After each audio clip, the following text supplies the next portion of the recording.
My son and I are beginning a fancy life in another country with his $3 million. His mother warned, "If you two split up, you won't have enough money." Then she added, "If you want our new address, you'll have to beg and lick my shoes." I was confused and asked, "What? What are you saying? What do you mean?" I had no idea they were planning to move abroad or saving up so much money. She explained, "I meant my son inherited $3 million. We're going to live a wealthy life overseas, just the two of us. Why would my husband leave the country? And why are you talking about $3 million? Why are you being so secretive?" Well, if you're really curious, get down on your knees and beg while licking my shoes, and I might just tell you. Why are you being so rude? Where is my husband? We're quite comfortable here. We're living it up with my son's $3 million. So you're not needed anymore. I was shocked by what my mother-in-law said. How could my husband suddenly have $3 million and be living a luxurious life abroad? And the way she talked, as if I didn't belong. I felt a mix of anger and worry, but I knew I needed to stay calm and figure things out. How did my husband get all that money? And could it be connected to? I work as a manager at a big tech company. My husband and I met there, and I was attracted to his upbeat personality, which led to us getting married.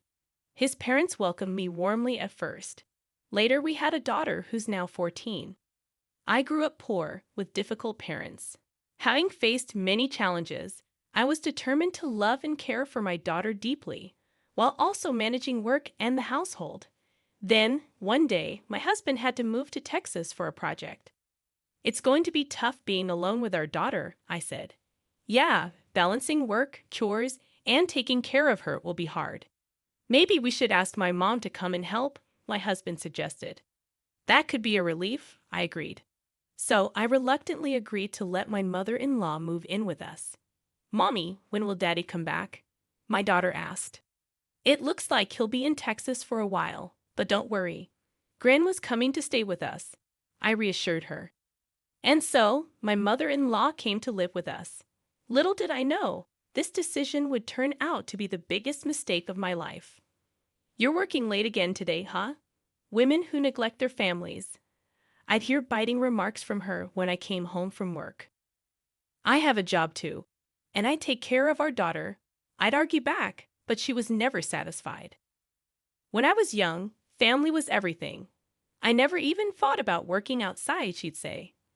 Then one day when my daughter did well in school, she said, "It's all thanks to me. What's the point of you? Maybe we don't need you around."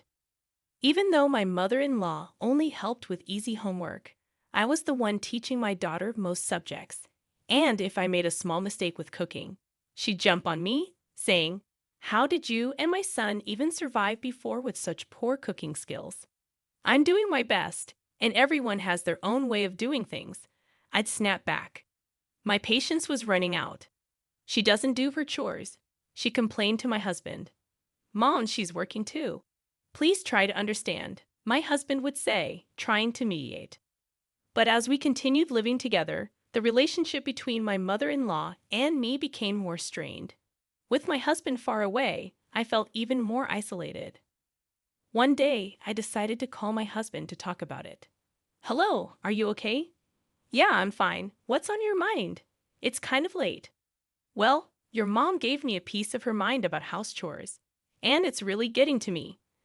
I explained to my husband over the phone. "I'm sorry. Mom's always been a bit sharp-tongued, but maybe she has a point. Still, don't let it get to you too much. Just keep doing things at your own pace," he comforted me. Feeling a bit reassured by my husband's words, I tried to focus on our daily routine again. But with my husband away, the pressure from my mother-in-law kept building, and I was getting more and more tired. Every day, I eagerly awaited my husband's return. Living with my mother-in-law without him around was tough. At first, I coped by clinging to reminders of him. But as time went on, her behavior became unbearable, and I felt overwhelmed. She criticized everything I did, from morning till night. Even when I made my husband's favorite rice dish, she coldly remarked, "This tastes terrible. Who'd eat this?" Whenever I took a short break, she'd scold me, saying, "How can a woman who can't even handle household chores take a break?" I never felt very confident about housework. With my husband, he just laughed off my mistakes. But with my mother-in-law, I felt like I couldn't make any mistakes. I think she treats me this way because she loves her son so much. She can't accept that he got married and moved away from her. This experience made me determined never to become an overbearing parent like her. One day, after treating myself to a small shopping spree at a local mall, my mother-in-law found out about it. When I got home, she was waiting for me at the entrance, furious. "How could you go out for fun when your husband isn't home? What about the household chores?" "I thought I needed a little break," I replied. "A break? In this situation, all this trouble is happening because of your incompetence," she scolded. After that, I hoped for a call from my husband. I thought hearing his voice might make me feel better, but what he told me was far from comforting. "I have some bad news.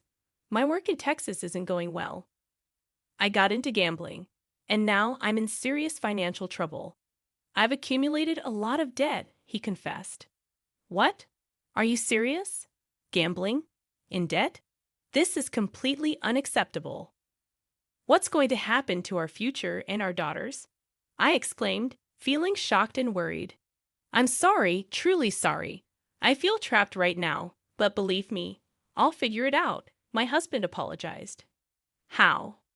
How do you plan to fix this? How much do you owe?" I asked, feeling overwhelmed by the news. I always saw my husband as honest and sincere. He never seemed like the type to gamble. He was always on time for our dates, and when we lived together, he always came straight home from work. He thanked me for every meal I cooked or every load of laundry I did. His sincerity and honesty were what made me fall in love with him. But with him away and my mother-in-law's constant criticism, life felt unbearable. "I can't believe someone as useless as you married my son." My mother-in-law's words pierced through me, sinking my heart deeper into despair. Since my husband started working away, I've been constantly blamed and criticized by my mother-in-law. His recent confession about his debts and gambling only added to my despair. The weight of it all became too much to bear, and one night, I left the house and found myself crying on a park bench. Then, one day, my mother-in-law uncovered a secret from my past. During dinner, she used it against me. "So, I heard you used to work in a nightclub, huh? Shame on you for raising my grandchild after working in such a place," she sneered. "How did you find out about that?" I asked, feeling shocked and embarrassed. I was telling an acquaintance about how useless my son's wife is and showed them a picture of you. They recognized you. "Apparently, you weren't even good at that nightclub job," she taunted. In my past, fed up with a mother who never worked and always partied, I left my family home. Struggling for money, I found a job at a nightclub. It was before I married my husband, a secret I believed he didn't know. I was speechless. I never thought my mother-in-law would uncover this about my past, and she kept using it to attack me.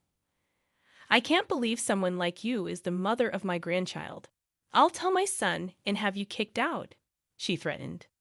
My despair deepened.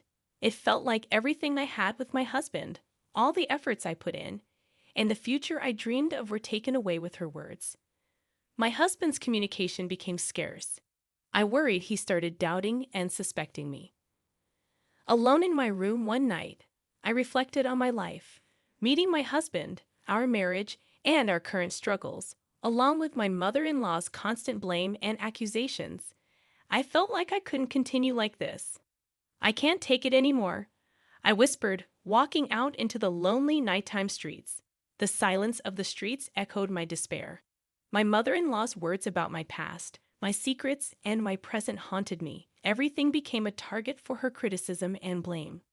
I sat on a bench in a park, staring up at the sky. Not a single star was visible. My heart felt just as dark. Suddenly, someone approached.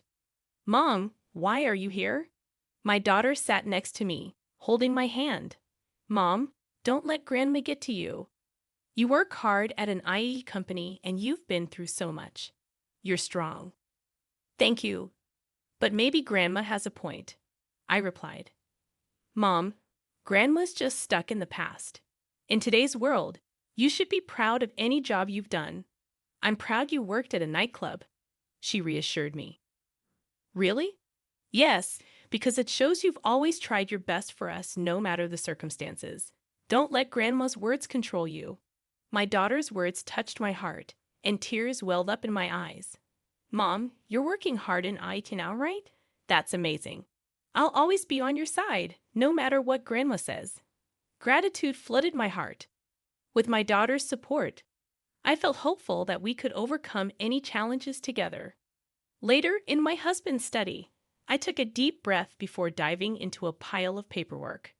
I carefully went through each document, trying to uncover his secrets. Bank statements, credit card bills, loan agreements. Slowly, my husband's financial situation started to make sense. Why did this happen? I discovered several receipts from gambling activities, horse racing, slot machines, casinos. It was heartbreaking to think about how much money he had wasted on these activities. Next, I turned on my husband's computer. The password was his birthday, but reversed. His inbox was overflowing with collection emails from financial institutions and messages from friends demanding repayment of loans. Additionally, I found a lot of promotional emails from gambling-related websites. I decided to calculate how much my husband had spent on gambling. The total was a staggering $3 million, far more than I had imagined. Seeing that amount, I felt a moment of panic, but there was no time to waste. I started to plan how to secure funds to support our livelihood. I thought about my savings, the money we could get from selling our expensive electronics and luxury items at home, and the money I had saved from my salary. After that, I kept up with my investigation. Every day, I worked hard, reaching out to financial institutions to understand the extent of my husband's debts and obtaining his credit information. A few days later, I devised a plan. I started getting ready to build a life where I didn't have to rely on my husband or mother-in-law, and I also figured out a way to pay off his debts. Using my background in the IT industry, I decided to take on freelance projects. For several days, I built up a portfolio and signed up on a website for freelance jobs. Then, a few days later, I got my first request from a client. This will help a bit with our living expenses, I thought. In between working on projects, I went over our household finances. I canceled unnecessary subscriptions, cut back on unnecessary spending, and found ways to save on groceries. I managed to lower our daily food expenses as much as possible. Also, based on advice from local moms, I participated in a community yard sale. I managed to sell some high-end items and extra electronics we had, making a decent amount of money. A few weeks later, my freelance work was going well, and I felt like my income was becoming steady. By then, I had enough money in my bank account to cover our living expenses. When I got home one day, all of my mother-in-law's things were gone. At the same time, my phone rang. It was my mother-in-law. "Oh, are you back already? You must have noticed our stuff is gone," she said. "What are you trying to say?" I asked. "My son and I are starting a luxurious life abroad with his $3 million. If you ever think of divorcing him, you won't be able to make it on your own. If you want our new address, get on your knees and lick my shoes." I couldn't help but chuckle. "Actually, that $3 million is a debt," I said. "Stop joking. There's no way my son has that kind of debt," she replied. You may not believe it, but it's true. In his study, there are transaction records from banks and financial institutions, credit card bills, contracts, and more. Plus, on his PC, there are collection emails from financial institutions, messages from friends demanding repayment, and promotional emails from gambling sites. If you don't believe me, why don't you check? I suggested. "You're lying," she exclaimed. "It's the result of his gambling addiction. Horse racing, slot machines, casinos. All in all, it amounts to a whopping $3 million. I just sent you photos of the evidence. Maybe you should take a look," I said calmly. I had no idea. He probably didn't want you to know, But it doesn't change the facts, my mother-in-law admitted. I've been thinking about how to deal with this huge debt, but I guess I don't have to anymore, I responded. There was a moment of silence on the phone as my mother-in-law processed the information. I truly didn't know. I don't know what to say, she finally said. Without another word, I ended the call. From that moment on, I was determined to start a new chapter in my life. I was shocked by my husband and mother-in-law's actions, but I knew I had to move forward for the sake of my daughter and myself. Later, my husband called. "I'm so sorry. Truly, I am," he apologized.